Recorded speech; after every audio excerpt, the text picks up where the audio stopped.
यहाँ पे जब लैंड किया तो वहां से हम गाड़ी में आ रहे थे तो मुझे बहुत खुशी हुई यहाँ देख के कि कितनी हरियाली है और कितनी सुंदर जगह है।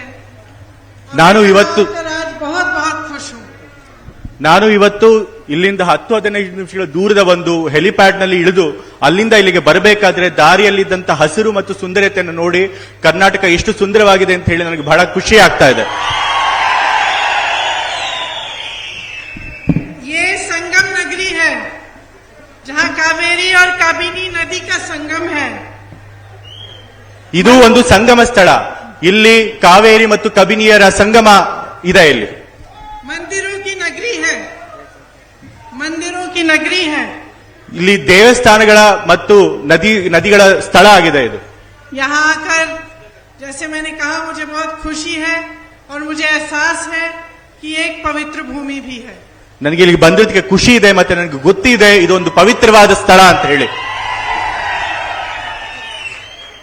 देखिए चुनाव के मौके पे मैं यहाँ आई हूँ और चुनाव का मौका ऐसा होता है जबकि अलग अलग पार्टी के नेता आकर आपको अलग अलग चीजें बताते हैं। ನನಗೆ ಗೊತ್ತಿದೆ, ನಾನು ಚುನಾವಣಾ ಸಂದರ್ಭದಲ್ಲಿ ಬಂದಿದ್ದೇನೆ। ಚುನಾವಣಾ ಸಂದರ್ಭ ಹೇಗೆ ಅಂತಂದ್ರೆ ಬೇರೆ ಬೇರೆ ಪಕ್ಷದ ನಾಯಕರು ಬೇರೆ ಬೇರೆ ರೀತಿಯ ಮಾತುಗಳನ್ನು ಆಡ್ತಾರೆ। सब कहते हैं कि हम अच्छे हैं वो बुरे हैं, उन्होंने सारा काम खराब किया हम सारा काम ठीक करेंगे। ಎಲ್ಲರೂ ಹೇಳ್ತಾರೆ ನಾವು ಒಳ್ಳೆಯವರು ಬೇರೆಯವರು ಕೆಟ್ಟವರು, ನಾವೆಲ್ಲ ಕೆಲಸಗಳನ್ನ ಚೆನ್ನಾಗಿ ಮಾಡ್ತೀವಿ, ಬೇರೆಯವರು ಆ ಕೆಲಸಗಳನ್ನ ಕೆಟ್ಟದಾಗಿ ಮಾಡಿದ್ದಾರೆ ಅಂತ ಹೇಳಕ್ಕೆ ಬಯಸ್ತಾರೆ। तो आप दोनों पक्ष सुनते हैं, आप कैसे तय करेंगे कि कौन सच बोल रहा है, कौन सही बोल रहा है और किसको इस बार वोट देना चाहिए? ನೀವು ಎರಡೂ ಕಡೆಯವ್ರನ್ನ ಕೇಳ್ತೀರಾ, ನೀವು ಹೇಗೆ ನಿರ್ಧಾರ ಮಾಡ್ತೀರಾ ಯಾರು ನಿಜ ಹೇಳ್ತಿದ್ದಾರೆ ಯಾರು ಸುಳ್ಳು ಹೇಳ್ತಿದ್ದಾರೆ ಮತ್ತು ಹೇಗೆ ನಿರ್ಧಾರ ಮಾಡ್ತೀರಾ ಯಾರಿಗೆ ವೋಟ್ ಮಾಡಬೇಕು ಅನ್ನೋದನ್ನ? मैं लंबा बोल रही हूँ आप छोटा बोल रहे हैं आपको समझ में आ रहा है मेरा? लेकिन मैं तो इसके लिए कुछ चीजें हैं जो मूल चीजें हैं वो समझना बहुत जरूरी है, क्योंकि जब तक हम वो मूल जो जमीनी चीजें हैं वो नहीं समझ पाएंगे तब तक जो निर्णय हम लेंगे चुनाव में वो सही निर्णय नहीं हो सकता। ಇದಕ್ಕೆ ನಾವು ಕೆಲವು ಮೂಲಭೂತ ವಿಷಯಗಳನ್ನ ಅರ್ಥ ಮಾಡ್ಕೋಬೇಕು, ನೆಲಮಟ್ಟದ ವಿಷಯಗಳನ್ನ ಅರ್ಥ ಮಾಡ್ಕೋಬೇಕು। ಎಲ್ಲಿ ತನಕ ನಾವು ಆ ಮೂಲಭೂತ ವಿಷಯಗಳನ್ನ ಅರ್ಥ ಮಾಡೋಕೆ ಸಾಧ್ಯ ಆಗೋದಿಲ್ವೋ ಆಗ ನಾವು ಯಾರಿಗೆ ವೋಟ್ ಮಾಡಬೇಕು ಅಂತ ಹೇಳಿ ಸರಿಯಾದ ನಿರ್ಣಯಗಳನ್ನ ತೆಗೆದುಕೊಳ್ಳೋಕೆ ಸಾಧ್ಯ ಆಗೋದಿಲ್ಲ। तो आपका प्रदेश कर्नाटका है, भारत देश का हिस्सा है, तो एक बार जरा सोचिए कि देश और प्रदेश बनता कैसे है। ನಮ್ಮ ರಾಜ್ಯ ಕರ್ನಾಟಕ ಭಾರತ ದೇಶದ ಒಂದು ಅಂಗವಾಗಿದೆ। ನೀವು ಸ್ವಲ್ಪ ಯೋಚನೆ ಮಾಡಿ ಕರ್ನಾಟಕ ರಾಜ್ಯ ಮತ್ತು ಭಾರತ ದೇಶ ಹೇಗೆ ನಿರ್ಮಾಣ ಆಗುತ್ತೆ ಅಂತ। हमारी अपनी अपनी संस्कृति से बनता है, कर्नाटका की अपनी संस्कृति है, यहाँ के जो बड़े बुजुर्ग हैं उनकी सोच से बनता है प्रदेश और आप सबकी मेहनत से बनता है। ನಮ್ಮ ಸಂಸ್ಕೃತಿಯ ಮೂಲಕ ನಮ್ಮ ಪ್ರದೇಶ ನಿರ್ಮಾಣ ಆಗತ್ತೆ, ರಚನೆ ಆಗತ್ತೆ। ಎಲ್ಲರದು ಕೂಡ ಬೇರೆ ಬೇರೆ ಸಂಸ್ಕೃತಿ ಇದೆ। ನಮ್ಮ ಪ್ರದೇಶದ ನಮ್ಮ ಹಿರಿಯರ ಒಂದು ಚಿಂತನೆಯಿಂದ ನಮ್ಮ ಸಂಸ್ಕೃತಿ ನಿರ್ಮಾಣ ಆಗತ್ತೆ। चाहे मेरे भाई हो जो खेती में काम करते हैं, चाहे मेरी बहनें जो घर पर भी करती हैं, खेती में भी करती हैं, जो समाज को बनाती हैं, आप सभी ने कर्नाटका को बनाया है। ಇಲ್ಲಿ ಎಷ್ಟೊಂದು ಜನ ವ್ಯವಸಾಯ ಭೂಮಿಯಲ್ಲಿ ಕೆಲಸ ಮಾಡ್ತೀರಿ, ಪರಿಶ್ರಮ ಪಡ್ತೀರಿ, ನಿಮ್ಮೆಲ್ಲರ ಒಂದು ಪರಿಶ್ರಮದಿಂದ ಈ ಒಂದು ಪ್ರದೇಶ ನಿರ್ಮಾಣ ಆಗಕ್ಕೆ ಸಾಧ್ಯ ಆಗುತ್ತೆ। हमको अपने प्रदेश पे अपने देश पर गर्व क्यों होता है? ನಮಗೆ ನಮ್ಮ ರಾಜ್ಯ ನಮ್ಮ ಪ್ರದೇಶ ಮತ್ತು ದೇಶದ ಮೇಲೆ ಅಭಿಮಾನ ಯಾತಕ್ಕೆ ಉಂಟಾಗುತ್ತೆ? गर्व इसलिए होता है क्योंकि हमने बनाया है। ಅಭಿಮಾನ ಈ ಕಾರಣಕ್ಕೆ ಉಂಟಾಗುತ್ತೆ, ಯಾಕೆ ಅಂತಂದ್ರೆ ಈ ಒಂದು ಪ್ರದೇಶನ ದೇಶನ ನಾವು ನಿರ್ಮಾಣ ಮಾಡಿದ್ದೇವೆ। जब आप अपने गन्ने की खेती में काम करते हो, ನೀವು ನಿಮ್ಮ ಕಬ್ಬಿನ ಭೂಮಿಯಲ್ಲಿ ಯಾವಾಗ ಕೆಲಸ ಮಾಡ್ತಿರೋ और फसल अच्छी उगती है, ಆಗ ಬೆಳೆ ಚೆನ್ನಾಗಿ ಬರುತ್ತೋ, हरियाली होती है, ಹಸಿರು ತುಂಬುತ್ತೋ, तभी आपको उस खेती पे गर्व होता है। ಆಗ ನಿಮಗೆ ನಿಮ್ಮ ಭೂಮಿ ಮೇಲೆ ಅಭಿಮಾನ ಉಂಟಾಗುತ್ತೆ। जब आपकी मेहनत आपका पसीना उस खेती की जमीन में मिला होता है, ನಿಮ್ಮ ಪರಿಶ್ರಮ ನಿಮ್ಮ ಬೆವರು ಆ ಒಂದು ಭೂಮಿಯಲ್ಲಿ ಸೇರ್ಕೊಂಡಿರುತ್ತೆ। इसी तरह से सरकार क्या होती है? ಇದೇ ಪ್ರಕಾರ ಸರ್ಕಾರ ಅಂದ್ರೆ ಏನು? सरकार वो होती है जो आपको अपने प्रदेश को, अपने देश को बनाने में मदद करती है। ಸರ್ಕಾರ ಅಂತಂದ್ರೆ ಯಾರು ನಮ್ಮ ರಾಜ್ಯ ಮತ್ತು ನಮ್ಮ ದೇಶವನ್ನ ನಿರ್ಮಾಣ ಮಾಡೋದಕ್ಕೆ ಸಹಕಾರ ಕೊಡ್ತಾರೋ ಅದು ಸರ್ಕಾರ. जिस पर आप भरोसा कर सकते हैं, ಯಾವ್ದ್ರ ಮೇಲೆ ನೀವು ನಂಬಿಕೆ ನೀಡಕ್ಕೆ ಸಾಧ್ಯ ಆಗುತ್ತೋ, जो आपके लिए समर्पित रहती है, ಮ್ಯಾಮ್ ಪ್ಲೀಸ್ ರಿಪೀಟ್, जो आपके लिए समर्पित रहती है, ನಿಮ್ಗಾಗಿ ಸಮರ್ಪಿತವಾಗಿರುತ್ತೋ ಅದು ಸರ್ಕಾರ. जो जनता की, आप सबकी आवाज सुनती है, ಯಾವುದು समझती ನಿಮ್ಮ है, ಯಾವುದು ಜನರ ಒಂದು ಧ್ವನಿಯನ್ನ ಕೇಳಿಸ್ಕೊಳ್ಳುತ್ತೋ ಅದು ಸರ್ಕಾರ. और आपकी समस्याओं को जानने की कोशिश करके उनको हल करने की कोशिश ಮತ್ತೆ ನಿಮ್ಮ ಸಮಸ್ಯೆಗಳನ್ನ ಅರಿತು ಅದನ್ನ ಬಗೆಹರಿಸೋದಕ್ಕೆ ಪ್ರಯತ್ನ ಪಡುತ್ತೋ ಅದು ಸರ್ಕಾರ. सरकार का कर्तव्य होता है देश की भलाई, देश को आगे बढ़ाना, विकास करवाना और जितनी भी अलग अलग संस्कृतियां हैं उन्हें कायम रखना। ಸರ್ಕಾರದ ಕರ್ತವ್ಯ ಏನಪ್ಪಾ ಅಂತಂದ್ರೆ ದೇಶದ ಒಳ್ಳೆಯದನ್ನ ನೋಡುವಂಥದ್ದು, ದೇಶದ ವಿಕಾಸ ಮಾಡುವಂಥದ್ದು, ದೇಶದ ಅಭಿವೃದ್ಧಿ ಮಾಡುವಂಥದ್ದು, ಮತ್ತೆ ಇಲ್ಲಿನ ಎಲ್ಲ ಭಿನ್ನ ಭಿನ್ನ ಸಂಸ್ಕೃತಿಗಳನ್ನ ಕಾಪಾಡುವಂಥದ್ದು. सेवा एक सरकार का धर्म होता है ಸೇವೆ ಮಾಡುವುದು ಸರ್ಕಾರದ ಧರ್ಮ.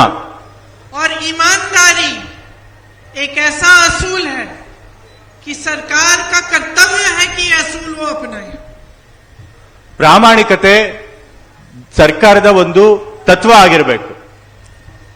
लेकिन आज कर्नाटका में स्थिति क्या है? ಆದ್ರೆ ಇವತ್ತು ಕರ್ನಾಟಕದಲ್ಲಿ ಯಾವ ಸ್ಥಿತಿ ಇದೆ? स्थिति यह है कि जो सरकार बनी कुछ सालों पहले, वो सबसे पहले ही शुरू से ही आपके भरोसे पे नहीं बनी। ಪರಿಸ್ಥಿತಿ ಏನಪ್ಪಾ ಅಂತಂದ್ರೆ ಈ ಸರ್ಕಾರ ಏನು ಆಯ್ತು ಅದು ಪ್ರಾರಂಭದಿಂದಲೇ ನಿಮ್ಮ ವಿಶ್ವಾಸನ ಗಳಿಸ್ಕೊಳ್ಳೋಕೆ ಸಾಧ್ಯ ಆಗದೆ ಇರುವಂತ ಸರ್ಕಾರ ಆಗಿದೆ. क्योंकि पिछले चुनाव में आपने एक और सरकार चुनी थी, आपने कांग्रेस और जेडीयू की सरकार चुनी थी। ಯಾಕೆಂದ್ರೆ ಕಳೆದ ಚುನಾವಣೆಯಲ್ಲೇ ನೀವು ಬೇರೆ ಸರ್ಕಾರನ ಚುನಾಯಿಸಿದ್ರಿ, ಕಾಂಗ್ರೆಸ್ ಮತ್ತು ಜೆಡಿಎಸ್ ನ ಸಮ್ಮಿಶ್ರ ಸರ್ಕಾರನ ನೀವು ಚುನಾಯಿಸಿದ್ರಿ. और गलत तरीकों से, पैसों के इस्तेमाल से भाजपा ने उस सरकार को तोड़ के ये सरकार बनाई। ಆದ್ರೆ ಬಿಜೆಪಿ ತಪ್ಪು ದಾರಿಯಿಂದ ಹಣನ ಉಪಯೋಗಿಸಿ ಆ ಸರ್ಕಾರನ ಬೀಳಿಸಿ ತಮ್ಮ ಸರ್ಕಾರನ ರಚನೆ ಮಾಡಿದ್ದಾರೆ. तो शुरू से इस सरकार का जो मूल था, ये सरकार जो जिस आधार पर बनी थी वो शुरू से ही गलत था। ಹಾಗಾಗಿ ಪ್ರಾರಂಭದಲ್ಲಿ ಈ ಸರ್ಕಾರದ ಒಂದು ತಳಹದಿ ಯಾವುದೇ ಆಧಾರದ ಮೇಲೆ ಈ ಸರ್ಕಾರ ನಿರ್ಮಾಣ ಆಗಿದೆ, ರಚನೆ ಆಗಿದೆ, ಅದೇ ತಪ್ಪು. शुरू से ये धोखा था ಪ್ರಾರಂಭದಲ್ಲೇ ಇದೊಂದು ವಂಚನೆ. और लालच के आधार पर बनी तो लालच के ही आधार पर निर्णय लेती रही। ದುರಾಸೆ ಮತ್ತು ಆಮಿಷದ ಆಧಾರದ ಮೇಲೆ ರಚನೆ ಆದಂತ ಸರ್ಕಾರ ಆ ಒಂದು ಆಮಿಷದಿಂದಲೇ ಸರ್ಕಾರ ಬೀಳುತ್ತೆ.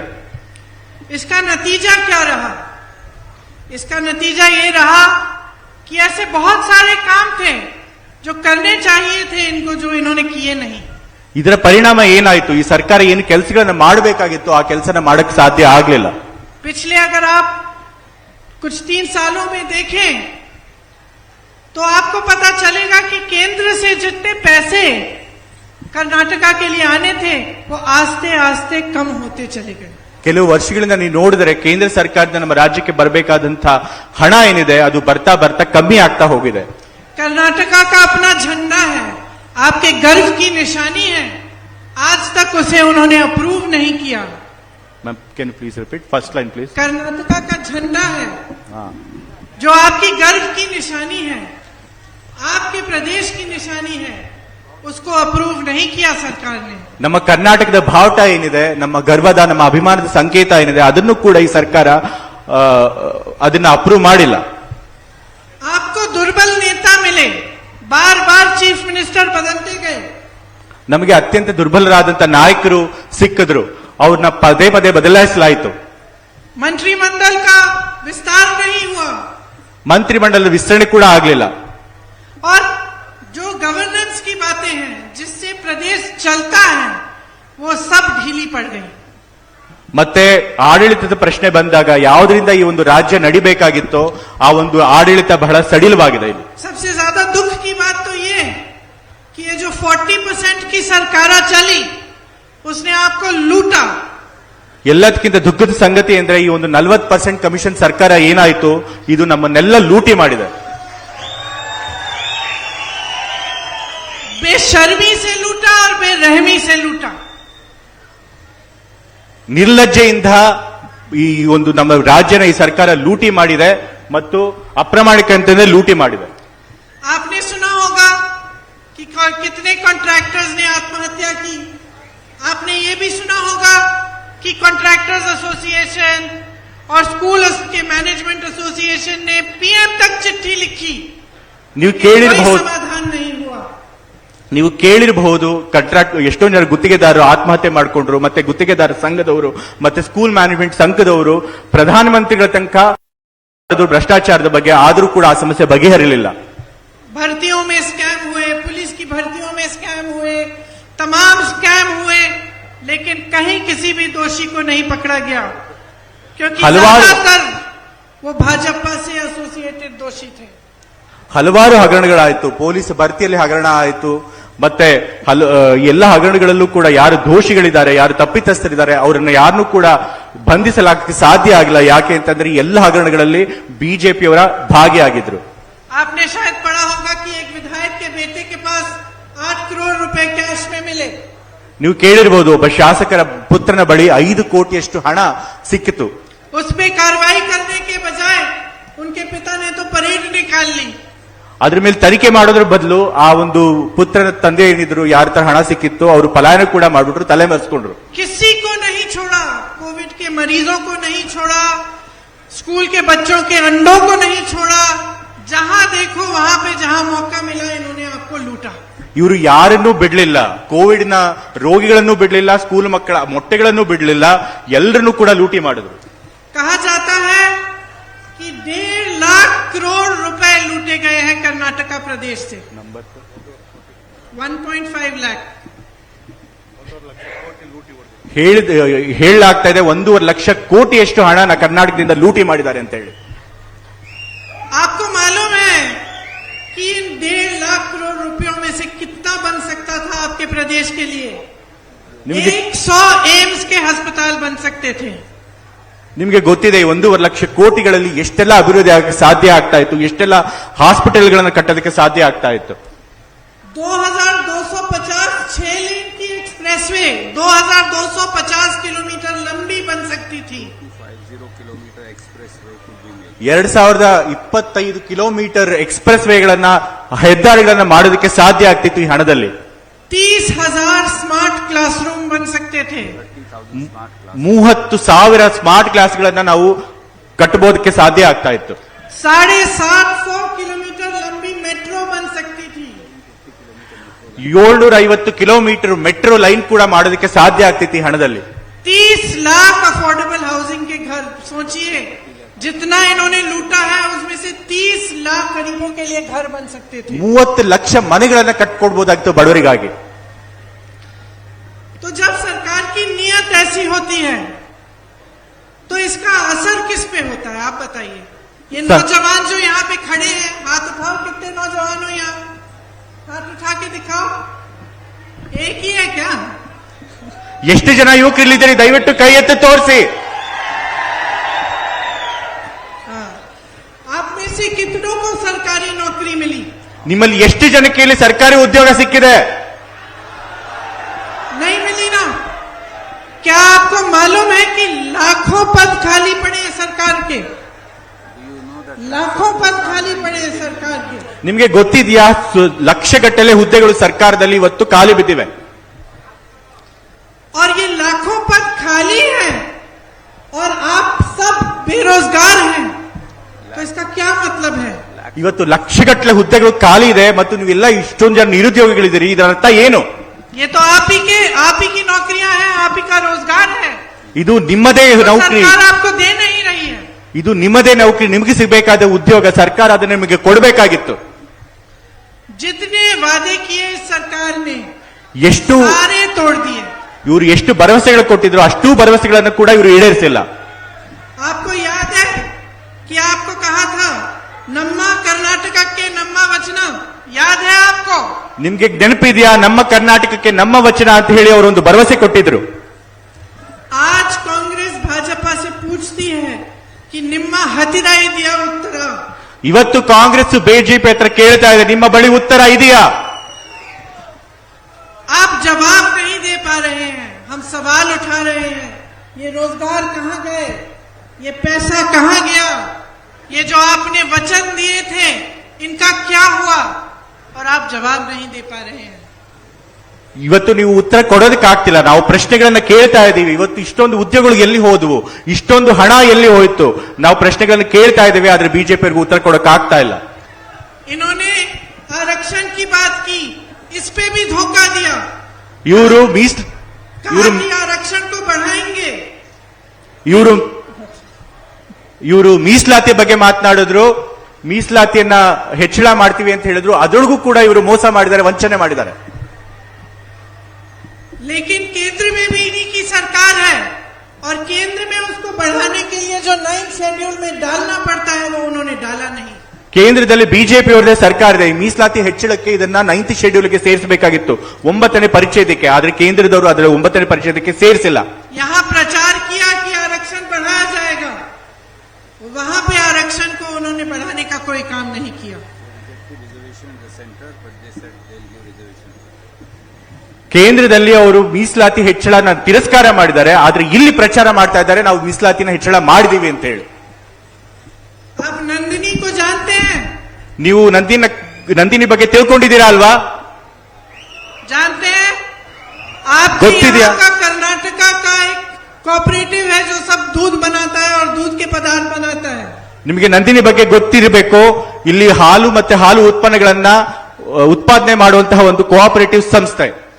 उसको भी तोड़ने की कोशिश की, ಅದನ್ನು ಕೂಡ ಹೊಡೆದಾಕುವಂತ ಕೆಲಸ ಮಾಡ್ತಾ ಇದ್ದಾರೆ. एक साजिश की। ಒಂದು ಸಂಚು ಅದು. पहले 99 लाख लीटर दूध कलेक्ट किया जाता था, ಮೊದಲು 90 ಲಕ್ಷ ಲೀಟರ್ ಹಾಲು ಉತ್ಪಾದನೆ ಆಗ್ತಾ ಇತ್ತು. आज 70 लाख हो रहा है। ಆದ್ರೆ ಇವತ್ತು ಬರೀ 70 ಲಕ್ಷ ಲೀಟರ್ ಹಾಲು ಉತ್ಪಾದನೆ ಮಾತ್ರ ಆಗ್ತಾ ಇದೆ. इन्होंने जानबूझ के ये करवाया है, कम करवाया है, ಇದು ಉದ್ದೇಶಪೂರ್ವಕವಾಗಿ ಅವರು ಹೀಗೆ ಮಾಡಿದ್ದಾರೆ. ताकि आपको लगे कि कम हो रहा है, और वो अपनी अमूल की जो कोऑपरेटिव है, जो गुजरात की कोऑपरेटिव है, वो आप कर्नाटका में ला पाए।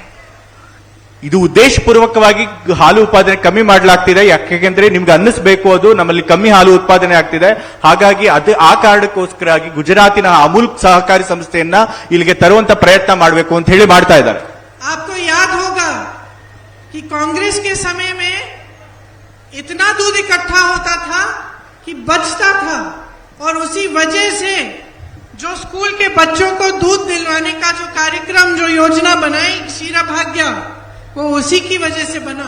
दूध इकट्ठा हो रहा था कि हम स्कूल के बच्चों को दूध पिला पा रहे थे। ನಿಮಗೆ ನೆನಪಿರಬೇಕು, ಕಾಂಗ್ರೆಸ್ ಸಮಯದಲ್ಲಿ ಎಷ್ಟು ಹಾಲು ಸಂಗ್ರಹಣೆ ಆಗ್ತಿತ್ತು ಅಂತಂದ್ರೆ ಅದು ಉಳಿತಾಯ ಆಗ್ತಿತ್ತು. ಆ ಉಳಿತಾಯದ ಹಾಲಿನನ್ನೇ ನಾವು ಸ್ಕೂಲ್ ಮಕ್ಕಳಿಗೆ ಕೊಟ್ಟು ಕ್ಷೀರಭಾಗ್ಯ ಕಾರ್ಯಕ್ರಮನ ಮಾಡಿದ್ವಿ. ಅಷ್ಟೊಂದು ಹಾಲು ಇಲ್ಲಿ ಉತ್ಪಾದನೆ ಆಗ್ತಾ ಇತ್ತು. आपको याद होगा कि क्षीरधारे प्रोग्राम था, जिससे 5 रुपए प्रति लीटर हम किसानों को देते थे। इसलिए और भी इकट्ठा दूध होता था, दूध इकट्ठा होता था। ನಿಮಗೆ ಗೊತ್ತಿರಬೇಕು, ಕ್ಷೀರಭಾಗ್ಯ ಕಾರ್ಯಕ್ರಮದಲ್ಲಿ ನಾವು 5 ರೂಪಾಯಿ ಸಬ್ಸಿಡಿಯನ್ನ ಹಾಲು ಉತ್ಪಾದಕರಿಗೆ ಕೊಡ್ತಾ ಇದ್ವಿ, ಮತ್ತೆ ಹಾಲು ಹೆಚ್ಚು ಉತ್ಪಾದನೆ ಆಗಿದ್ದು ಉಳಿತಾ ಇತ್ತು. तो मैं ये सब बातें क्यों कर रही हूँ? ನಾ ಇಷ್ಟೆಲ್ಲ ಈ ಮಾತುಗಳನ್ನ ಯಾಕೆ ಆಡ್ತಾ ಇದ್ದೇನೆ? क्योंकि मैं चाहती हूं कि आप पहचाने कि ये जो आपका कर्नाटका है, जिसपे आपको गर्व है, जिसको आपने बनाया है, इसको किस तरह लूटा जा रहा है। ಈ ಮಾತುಗಳನ್ನ ಯಾಕೆ ಹೇಳ್ತಿದ್ದೀನಿ ಅಂದ್ರೆ ನೀವು ತಿಳ್ಕೋಬೇಕು, ಈ ಕರ್ನಾಟಕ ಈ ರಾಜ್ಯದ ಬಗ್ಗೆ ಯಾರಿಗೆ ನಮ್ಗೆ ಅಭಿಮಾನ ಇದೆಯೋ, ಈ ಕರ್ನಾಟಕನ ಯಾರು ನಾವು ಮಾಡಿದೀವೋ ಅದನ್ನ ಹೇಗೆ ಇವರು ಲೂಟಿ ಮಾಡ್ತಿದ್ದಾರೆ ಅಂತ ನಿಮ್ಗೆ ಗೊತ್ತಾಗಬೇಕು ಅಂತ ಹೇಳಿ ಈ ಮಾತುಗಳನ್ನ ಆಡ್ತಾ ಇದ್ದಾನೆ. कुछ सरकारें होती हैं जो आपके हित में काम करती हैं, ಕೆಲವು ಸರ್ಕಾರಗಳು ನಿಮ್ಮ ಹಿತಕ್ಕಾಗಿ ಕೆಲಸ ಮಾಡ್ತವೆ, जो आपके गुरुओं, आपकी संस्कृति का आदर करती हैं। ಕೆಲವು ಸರ್ಕಾರಗಳು ನಿಮ್ಮ ಕೆಲಸ ಮತ್ತು ನಿಮ್ಮ ಸಂಸ್ಕೃತಿಯನ್ನ, ನಿಮ್ಮ ಮಠಗಳು, ನಿಮ್ಮ ಧರ್ಮ, ನಿಮ್ಮ ಮಠಗಳು ಮತ್ತೆ ನಿಮ್ಮ ಸಂಸ್ಕೃತಿಯನ್ನ ಗೌರವಿಸುವಂತ ಸರ್ಕಾರಗಳಿರ್ತವೆ.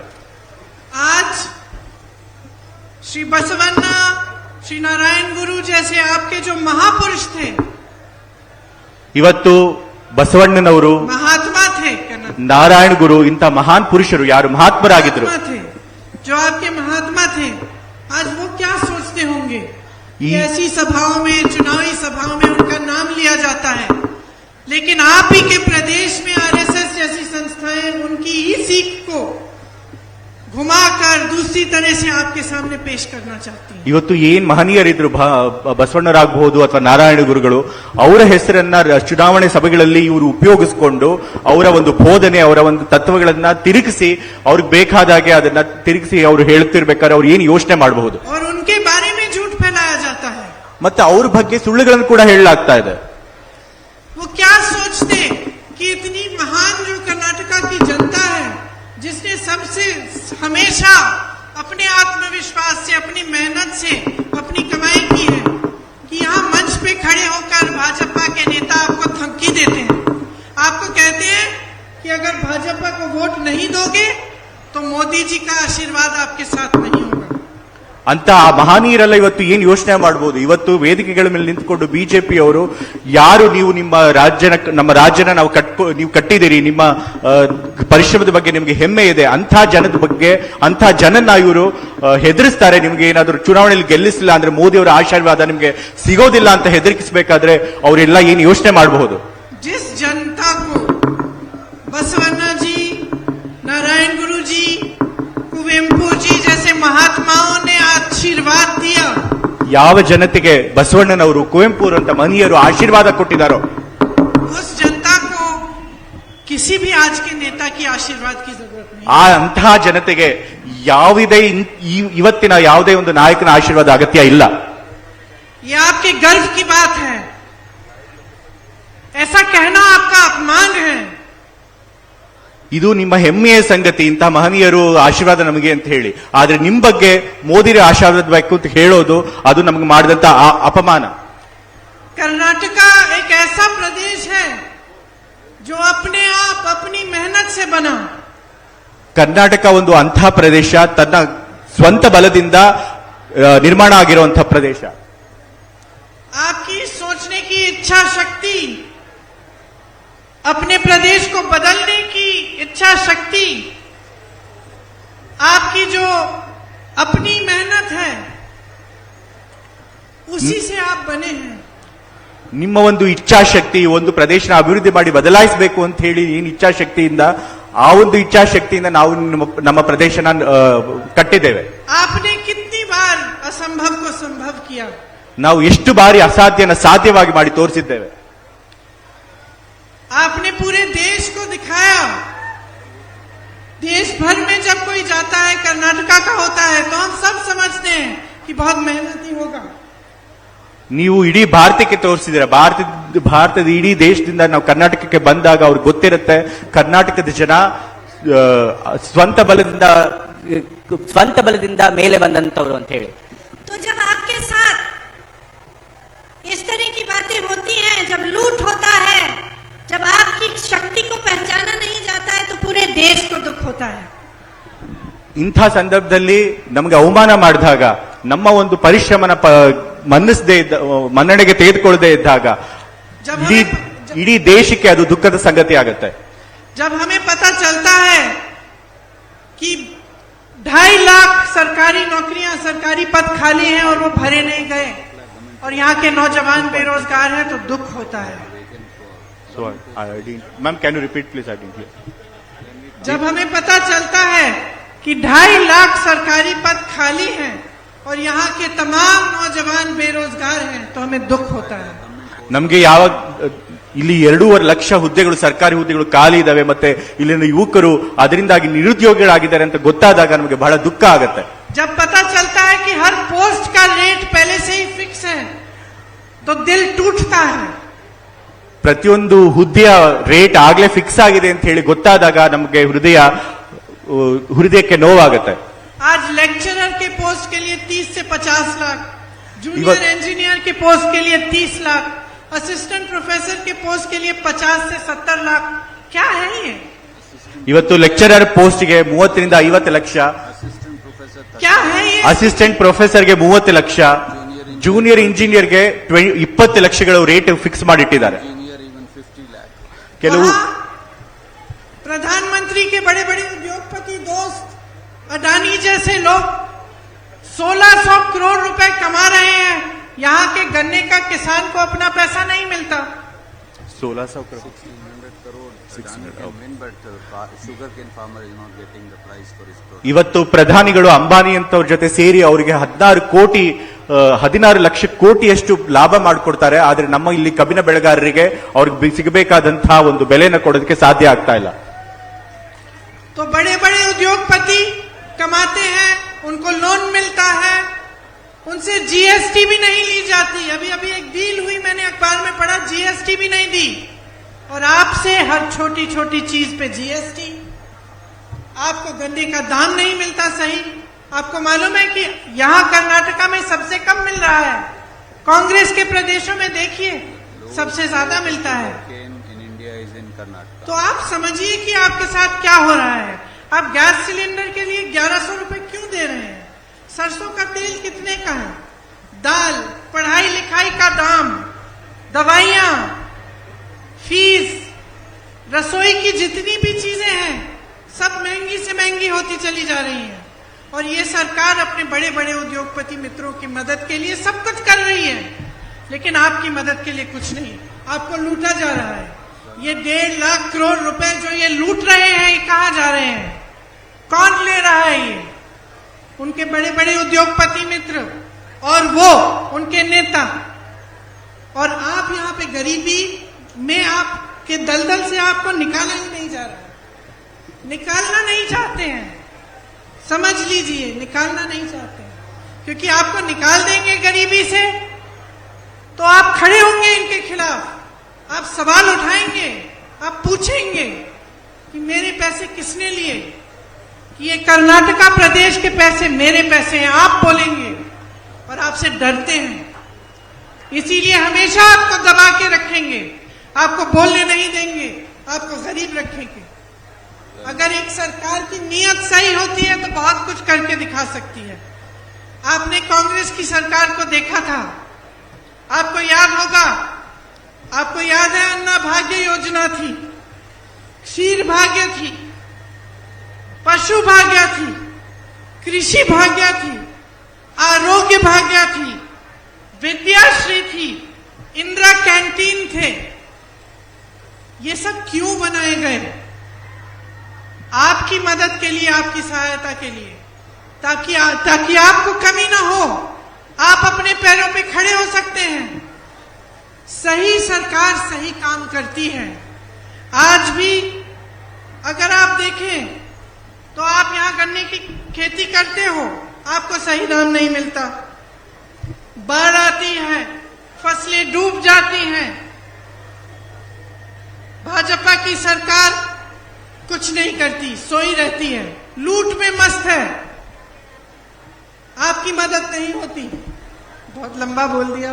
The lowest rate, कोई बात नहीं, the lowest rate of sugarcane in India is in तो Karnataka. भूल गई, मैं भूल सर, गई कि आप ट्रांसलेट कर।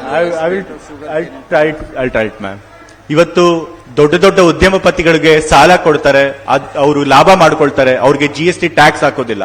ಆದ್ರೆ ನಾವು ನೀವು ಖರೀದಿ ಮಾಡುವಂತ ಸಣ್ಣ ಪದಾರ್ಥಗಳ ಮೇಲೆ ಕೂಡ ಇವತ್ತು GST ಆಗ್ತಾ ಇದೆ. ನಿಮಗೆ ಗೊತ್ತಿದೆಯಾ, ಇವತ್ತು ಕರ್ನಾಟಕದಲ್ಲಿ ಅತ್ಯಂತ ಕಮ್ಮಿ ಕಬ್ಬಿನ ಬೆಳೆಗೆ ಅತ್ಯಂತ ಕಮ್ಮಿ ಬೆಲೆ ಇರೋದು ಕರ್ನಾಟಕದಲ್ಲಿ. ಆದ್ರೆ ಕಬ್ಬಿನ ಬೆಳೆಗಾರರಿಗೆ ನಾವು ಸರಿಯಾದ ಬೆಲೆನ ಕೊಡಕ್ಕಾಗ್ತಾ ಇಲ್ಲ. ಇವತ್ತು ಕರ್ನಾಟಕದಲ್ಲಿ ಕ್ಷೀರ ಭಾಗ್ಯ ಆಯಿತು, ವಿದ್ಯಾಸಿರಿ ಇತ್ತು, ಕೃಷಿ ಭಾಗ್ಯ ಇತ್ತು, ಮಾತೃಪೂರ್ಣ, ಇನ್ನು ಹಲವಾರು ಕಾರ್ಯಕ್ರಮ. ಇಷ್ಟೆಲ್ಲ ಕಾರ್ಯಕ್ರಮ ನಾವು ಏನಕ್ಕೆ ಮಾಡಿದೀವಿ ಅಂತಂದ್ರೆ ನಿಮ್ಮ ಸಹಾಯಕ್ಕೋಸ್ಕರ ನಾವು ಇಷ್ಟೆಲ್ಲ ಕಾರ್ಯಕ್ರಮಗಳನ್ನ ತಂದಿದ್ವಿ. ಆದ್ರೆ ಈ ಸರ್ಕಾರಕ್ಕೆ ಬಡವರಿಗೆ ಸಹಾಯ ಮಾಡೋ ಉದ್ದೇಶ ಇಲ್ಲ. ಸರಿಯಾದ ಸರ್ಕಾರ ಆಗಿದ್ರೆ ಸರಿಯಾದ ಕೆಲಸ ಮಾಡ್ತಿತ್ತು. ಈ ಸರ್ಕಾರಕ್ಕೆ ಬಡತನದಿಂದ ನಿಮ್ಮನ್ನ ಹೊರಗೆ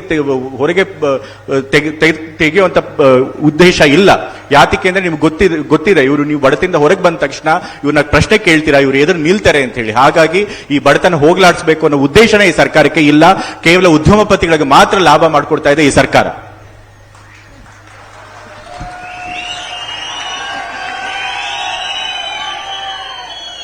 आपको मालूम होगा यहाँ पे माधवमंत्री डैम और कनाल का प्रोजेक्ट भी कांग्रेस की सरकार ने शुरू किया था।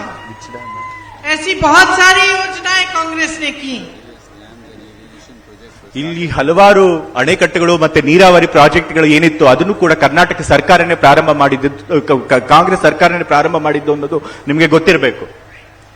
हमने वादे किए तो हमने उन वादों को निभाया. ನಾವು ಮಾತು ಕೊಟ್ರೆ ಆ ಮಾತುಗಳನ್ನ ಈಡೇರಿಸಿಕೊಟ್ಟಿದ್ದೇವೆ. मध्य प्रदेश, राजस्थान, छत्तीसगढ़ में जब हमारी सरकारें बनी तब हमने कर्ज माफ किए किसानों के. ಮಧ್ಯಪ್ರದೇಶ, ರಾಜಸ್ಥಾನ ಮತ್ತು ಛತ್ತೀಸ್ಗಢ ಈ ರಾಜ್ಯಗಳಲ್ಲಿ ನಮ್ಮ ಸರ್ಕಾರ ಆದಾಗ ನಾವು ರೈತರ ಸಾಲನ ಮನ್ನಾ ಮಾಡಿಕೊಟ್ಟಿದ್ವಿ. छत्तीसगढ़ में एमएसपी सबसे ज्यादा है. ಛತ್ತೀಸ್ಗಢಲ್ಲಿ ಎಂಎಸ್ಪಿ ಮಿನಿಮಮ್ ಸಪೋರ್ಟ್ ಪ್ರೈಸ್ ಎಲ್ಲದಕ್ಕಿಂತ ಹೆಚ್ಚಿದೆ. हिमाचल में हमने वादा किया कि हम पुरानी पेंशन स्कीम लाएंगे, उसे हमने लागू करना शुरू किया है. ಹಿಮಾಚಲ ಪ್ರದೇಶದಲ್ಲಿ ನಾವು ಓಲ್ಡ್ ಪೆನ್ಷನ್ ಸ್ಕೀಮ್ ನ ಜಾರಿಗೆ ತರ್ತೀವಿ ಅಂತ ಹೇಳಿ ಭರವಸೆ ಕೊಟ್ಟಿದ್ವಿ. ಈಗ ನಾವು ಅದನ್ನು ಜಾರಿಗೆ ತಂದಿದ್ದೇವೆ. इसलिए इस बार इस चुनाव में हम वादे नहीं, आपको गारंटी दे रहे हैं. ಹಾಗಾಗಿ ನಾವು ಈ ಚುನಾವಣೆಯಲ್ಲಿ ಬರೀ ಮಾತು ಕೊಡ್ತಿಲ್ಲ, ನಾವು ನಿಮಗೆ ಗ್ಯಾರಂಟಿ ಕೊಡ್ತಾ ಇದ್ದೇವೆ. हम 100% यहाँ पर प्रगति और विकास लाने की गारंटी दे रहे हैं. ನಾವು 100% ಇಲ್ಲಿ ಪ್ರಗತಿ ಮತ್ತು ವಿಕಾಸನ ಮಾಡ್ತೀವಿ ಅಂತ ಹೇಳಿ ನಿಮಗೆ ಗ್ಯಾರಂಟಿ ಕೊಡ್ತಾ ಇದ್ದೇವೆ. ये जो लाखों पद, ये जो 2.5 लाख पद खाली हैं सरकार के, वो हम भरवाएंगे.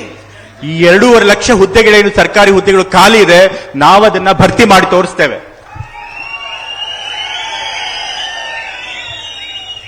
200 यूनिट बिजली के मुफ्त में मिलेंगे. 200 ಯೂನಿಟ್ ಕರೆಂಟ್ ನಮಗೆ ಫ್ರೀ ಆಗಿ ಕೊಡ್ತೇವೆ, ಉಚಿತವಾಗಿ ಕೊಡ್ತೇವೆ. 10 किलो चावल मुफ्त में मिलेगा. 10 ಕೆಜಿ ಅಕ್ಕಿಯನ್ನು ಉಚಿತವಾಗಿ ಕೊಡ್ತೇವೆ.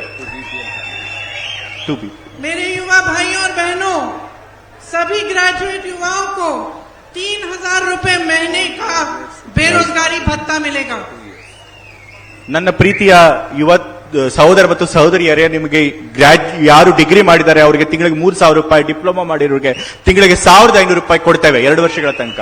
डिप्लोमा वालों को 1,500 रुपए मिलेंगे पर महीने, 1,500 rupees every month. और ग्रेजुएट युवाओं को 3,000. I already told it ma'am.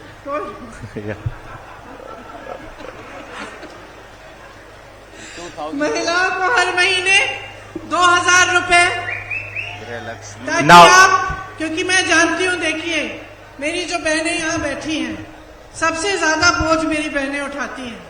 घर का काम करती हैं, सबको खुश रखना, सबकी सेहत देखना, बच्चों की परवरिश करना, खेती में भी काम करना. तो मैं जानती हूँ कि मेरी बहनों पर कितना बोझ है. और आज इतनी महंगाई है कि कुछ खरीद नहीं पा रहे हैं, काम चला नहीं पा रहे हैं. इसलिए खास तौर से महिलाओं के लिए 2,000 रुपए महीने आपको दिया जाएगा. ಮಹಿಳೆಯರ ಮೇಲೆ ಅತ್ಯಂತ ಹೊರೆ ಇದೆ. ಅವರು ಕುಟುಂಬನ ನೋಡ್ಕೋಬೇಕು, ಮಕ್ಕಳು ಪೋಷಣೆ ಮಾಡಬೇಕು, ಮನೆ ಕೆಲಸ ಮಾಡಬೇಕು. ಇವತ್ತು ಬೆಲೆ ಏರಿಕೆಯಿಂದಾಗಿ ಅವ್ರು ಏನು ಕೂಡ ವಸ್ತುಗಳನ್ನು ದಿನನಿತ್ಯ ವಸ್ತುಗಳನ್ನ ಖರೀದಿ ಮಾಡಕ್ ಆಗ್ತಾ ಇಲ್ಲ. ಅವ್ರ ಮೇಲೆ ಬಹಳ ಹೊರೆ ಇರೋದ್ರಿಂದ ನಾವು ಅವರಿಗೆ ಸ್ವಲ್ಪ ಆದ್ರೂ ನೆಮ್ಮದಿ ಕೊಡಬೇಕು ಅಂತ ಹೇಳಿ ಇವತ್ತು ವಿಶೇಷವಾಗಿ ಮಹಿಳೆಯರಿಗೆ ತಿಂಗಳಿಗೆ 2,000 ರೂಪಾಯಿನ ಅವ್ರ ಅಕೌಂಟ್ಗೆ ಹಾಕ್ತೀವಿ ಅಂತ ಭರವಸೆ ಕೊಡ್ತಾ ಇದ್ದೇವೆ. नंदिनी को हम मजबूत करेंगे. बाहर से कोई कोऑपरेटिव नहीं आएगा, आप ही का अपना कोऑपरेटिव चलेगा और अच्छी तरह से चलेगा. ನಂದಿನಿ ಸಂಸ್ಥೆನ ನಾವು ಗಟ್ಟಿಗೊಳಿಸ್ತೇವೆ. ಹೊರಗಿನ ಯಾವ ಒಂದು ಸರ್ಕಾರಿ ಸಂಸ್ಥೆನೂ ಇಲ್ಲಿ ಬರೋದಕ್ಕೆ ಬಿಡೋದಿಲ್ಲ. ನಿಮ್ಮ ಈ ಸಹಕಾರಿ ಸಂಸ್ಥೆನೇ ನಾವು ಗಟ್ಟಿಗೊಳಿಸ್ಕೊಡ್ತೇವೆ. देखिए, अंत में मैं ये कहना चाहती हूं कि मैंने देखा कि भाजपा के बड़े बड़े नेता यहां आते हैं और अजीब अजीब सी बातें करते हैं. मैंने सुना प्रधानमंत्री जी कह रहे थे कि उनकी कब्र गाड़ना चाहते हैं विपक्ष के नेता. ये कैसी बातें हैं?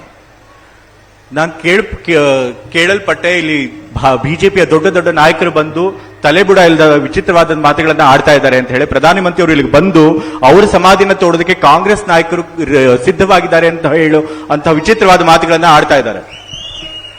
इस देश में कोई ऐसा नहीं होगा जो नहीं चाहता कि हमारे प्रधानमंत्री की सेहत अच्छी रहे और उनकी लंबी उम्र रहे. ಈ ದೇಶದಲ್ಲಿ ಯಾರು ಅಂತವ್ರಿಲ್ಲ. ಪ್ರಧಾನಮಂತ್ರಿಯವರಿಗೆ ಕೆಟ್ಟದ್ದು ಬಯಸುವಂತವ್ರು ಯಾರು ಇಲ್ಲ. ಪ್ರಧಾನಮಂತ್ರಿಯವರ ಆರೋಗ್ಯ ಸುರಕ್ಷಿತವಾಗಿರ್ಲಿ ಅಂತ ಹೇಳಿ ಎಲ್ಲರೂ ಬಯಸುವಂತದ್ದು.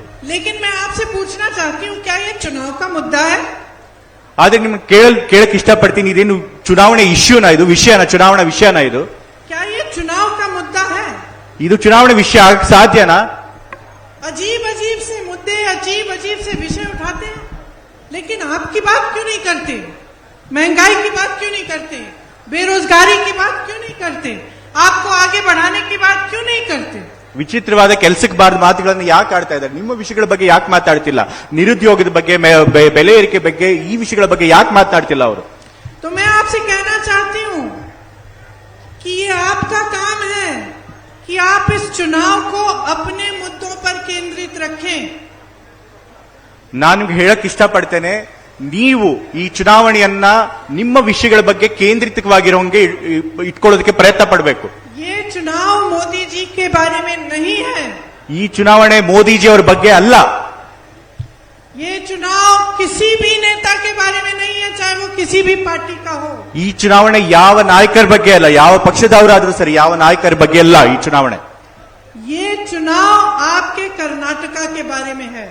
ಈ ಚುನಾವಣೆ ನಿಮ್ಮ ಬಗ್ಗೆ, ನಿಮ್ಮ ಕರ್ನಾಟಕದ ಬಗ್ಗೆ, आपके अपने गर्व के बारे में है। ಇದು ನಿಮ್ಮ ಅಭಿಮಾನದ ವಿಷಯ, आपके प्रदेश के बारे में है, ನಿಮ್ಮ ಒಂದು ರಾಜ್ಯ ಪ್ರದೇಶದ ಬಗ್ಗೆ ಇದು, आपके रोजाना के जीवन के बारे में है, ನಿಮ್ಮ ದಿನನಿತ್ಯದ ಜೀವನದ ಬಗ್ಗೆ ಇದು, जिसमें इनकी लूट ने आपके जीवन को बिगाड़ने का काम किया है। ಯಾರು ಇವತ್ತು ರಾಜ್ಯನ ಲೂಟಿ ಮಾಡಿ ನಿಮ್ಮ ಜೀವನಗಳನ್ನು ಹಾಳುಗೆಡು ಮಾಡಿದಾರೋ ಅವ್ರ ಬಗ್ಗೆ ಇದು. जिस सरकार को हर तरह से आपकी सहायता करनी चाहिए वो एकदम फेल हो गई है। ಯಾವ ಸರ್ಕಾರ ಎಲ್ಲ ರೀತಿಯಿಂದ ನಿಮಗೆ ಸಹಾಯ ಮಾಡಬೇಕಾಗಿತ್ತು ಆ ಸರ್ಕಾರ ಸಂಪೂರ್ಣವಾಗಿ ವಿಫಲ ಆಗಿದೆ. तो आज अगर आप नहीं समझेंगे कि ये आपका चुनाव है, ये आपके बच्चों के भविष्य का चुनाव है, ये आपके प्रदेश और आपकी संस्कृति को बचाने का चुनाव है, तो आप बहुत बड़ी गलती कर जाएंगे। ಎಲ್ಲಿ ತನಕ ನಿಮಗೆ ಅರಿವಾಗದಿಲ್ವೋ ಈ ಒಂದು ಚುನಾವಣೆ ನಿಮ್ಮ ಬಗ್ಗೆ, ನಿಮ್ಮ ರಾಜ್ಯದ ಅಭಿವೃದ್ಧಿ ಬಗ್ಗೆ, ನಿಮ್ಮ ಮಕ್ಕಳ ಭವಿಷ್ಯದ ಬಗ್ಗೆ, ನಿಮ್ಮ ಸಂಸ್ಕೃತಿ ಮತ್ತೆ ನಿಮ್ಮ ಅಭಿಮಾನದ ಬಗ್ಗೆ ನಿಮ್ಗೆ ಅರಿವಾಗದಿಲ್ವೋ ಅಲ್ಲಿ ತನಕ ಈ ರಾಜ್ಯನ ಹಾಳು ಮಾಡ್ಬಿಡ್ತಾರೆ. देखिए, आज मैं मंच पे आपके सामने खड़ी होकर कह रही हूं कि ऐसी ऐसी परिस्थितियां हैं आपके प्रदेश में, लेकिन मेरी बात पर मत जाइए। मैं आपसे सिर्फ एक आग्रह करती हूं, आप अपने अनुभव पर जाइए। ನಾನು ಬಂದಿವತ್ತು ಇಲ್ಲಿ ಮಾತಾಡ್ತೀನಿ, ಆದ್ರೆ ನೀವು ನನ್ನ ಮಾತನ್ನು ಕೇಳಬೇಡಿ. ನೀವು ನಿಮ್ಮ ಅನುಭವದ ಮೇಲೆ ಅನುಭವದ ಮೇಲೆ ಯೋಚನೆ ಮಾಡಿ. हम सब कहेंगे, अपने लिए कहेंगे, कोई और अपने लिए कहेगा। आप यही सोचिए, जब से इनकी सरकार बनी तो आपके जीवन में तरक्की आई कि नहीं आई? ಎಲ್ಲರೂ ಕೂಡ ಒಂದೊಂದು ಹೇಳ್ತಾರೆ. ನಾವು ನಮ್ಮ ಬಗ್ಗೆ ಹೇಳ್ತೀವಿ, ಇನ್ನೊಬ್ರ ಬಗ್ಗೆ ಹೇಳ್ತಾರೆ. ಆದ್ರೆ ನೀವು ನಿಮ್ಮ ಬಗ್ಗೆ ಯೋಚನೆ ಮಾಡಿ. ಇವತ್ತು ಈ ಸರ್ಕಾರ ಬಂದ ಮೇಲೆ ನಿಜವಾಗ್ಲೂ ನಿಮ್ಮ ಜೀವನದಲ್ಲಿ ಸ್ವಲ್ಪ ಆದ್ರೂ ಅಭಿವೃದ್ಧಿ ಆಗಿದೆಯಾ ಅನ್ನೋದ್ರ ಬಗ್ಗೆ ಯೋಚನೆ ಮಾಡಿ. आई है कि नहीं आई है? ನಿಮ್ಮ ಜೀವನದಲ್ಲಿ ಸುಧಾರಣೆ ಬಂದಿದೆಯೋ ಇಲ್ವೋ? महंगाई बढ़ी है कि घटी है? ಇವತ್ತು ಬೆಲೆ ಏರಿಕೆ ಆಗಿದೆಯೋ ಇಳಿದಿದೆಯೋ? जीवन में मुश्किलें ज्यादा हुई है कि कम? ಬದುಕಿನಲ್ಲಿ ಕಷ್ಟಗಳು ಜಾಸ್ತಿ ಆಗಿದೆಯೋ ಇಲ್ಲ ಕಮ್ಮಿ ಆಗಿದೆಯೋ? बढ़ गई है। तो आप मेरे कहने पे नहीं, अपने ही अनुभव पर सोच समझ के इस बार अपना वोट डालिए। ನೀವು ನನ್ನ ಹೇಳಿಕೆ ಮೇಲಲ್ಲ, ನಿಮ್ಮ ಅನುಭವದ ಮೇಲೆ ವಿಚಾರ ಮಾಡಿ, ಚೆನ್ನಾಗಿ ಯೋಚನೆ ಮಾಡಿ ನೀವು ವೋಟನ್ನ ಹಾಕಬೇಕು. लूटने वाली सरकार को हटा दीजिए। ಲೂಟಿ ಮಾಡೋ ಸರ್ಕಾರನ ತೆಗೆದುಹಾಕಿ. एक ऐसी सरकार लाइए जो आपके हित में काम करे। ನಿಮ್ಮ ಹಿತದ ಪರವಾಗಿ ಕೆಲಸ ಮಾಡುವಂತ ಸರ್ಕಾರನ ತೆಗೆದುಕೊಂಡು ಬನ್ನಿ. जो कर्नाटका की संस्कृति को समझे, ಕರ್ನಾಟಕದ ಸಂಸ್ಕೃತಿಯನ್ನ ಅರ್ಥ ಮಾಡ್ಕೊಳ್ಳುವಂತ ಸರ್ಕಾರನ ತನ್ನಿ. और आप सबके गर्व को बढ़ाए। ನಿಮ್ಮ ಎಲ್ಲ ಹೆಮ್ಮೆ ಅಭಿಮಾನನ ಬೆಳೆಸುವಂತ ಸರ್ಕಾರನ ತನ್ನಿ. यही आपसे उम्मीद है और आशा है कि चुनाव जब आएगा आप सब कांग्रेस के उम्मीदवारों को जिताएंगे और कांग्रेस की एक नई सरकार जो आपके प्रदेश में एक नया उजाला लाए उसी को चुनेंगे। ನಾನು ಆಶಿಸ್ತೇನೆ ನೀವೆಲ್ಲರೂ ಕೂಡ ಕಾಂಗ್ರೆಸ್ನ ಅಭ್ಯರ್ಥಿಗಳನ್ನ ಗೆಲ್ಲಿಸಿ ಕಾಂಗ್ರೆಸ್ ಪಕ್ಷ ನಿಮ್ಮ ಬದುಕಿನಲ್ಲಿ ಒಂದು ಬೆಳಕನ್ನ ತರುವಂತಹ ಒಂದು ಸರ್ಕಾರನ ನೀವು ಆಯ್ಕೆ ಮಾಡ್ತೀರಾ ಅಂತ ನಾನು ಬಯಸ್ತೇನೆ. आप सबको बहुत बहुत धन्यवाद कि इतनी धूप में आपने मेरी बातें सुनी। ನಿಮ್ಮೆಲ್ಲರಿಗೂ ತುಂಬು ಹೃದಯದ ಧನ್ಯವಾದಗಳು. और आपको भी बहुत धन्यवाद ट्रांसलेशन के लिए। जय कर्नाटका, जय कर्नाटका, जय Karnataka. warm regards to our AICC General Secretary Madam Priyanka Gandhiji ಮತ್ತು ಈ ಭಾಷಣವನ್ನ ಯಥಾವತ್ತಾಗಿ ಅನುವಾದ ಮಾಡಿದಂತ ನಮ್ಮ ನಿಮ್ಮೆಲ್ಲ ನೆಚ್ಚಿನ ನಾಯಕರು ವರ್ಣ ವಿಧಾನಸಭಾ ಕ್ಷೇತ್ರದ ಗೌರವಾನ್ವಿತ ಶಾಸಕರು ಅಂತ ಯತೀಂದ್ರ ಸಿದ್ದರಾಮಯ್ಯ ಸಾಹೇಬರಿಗೆ ಧನ್ಯವಾದಗಳು. ಎಲ್ಲರಿಗೂ ತುಂಬ ಧನ್ಯವಾದಗಳು. ನಮಸ್ತೆ.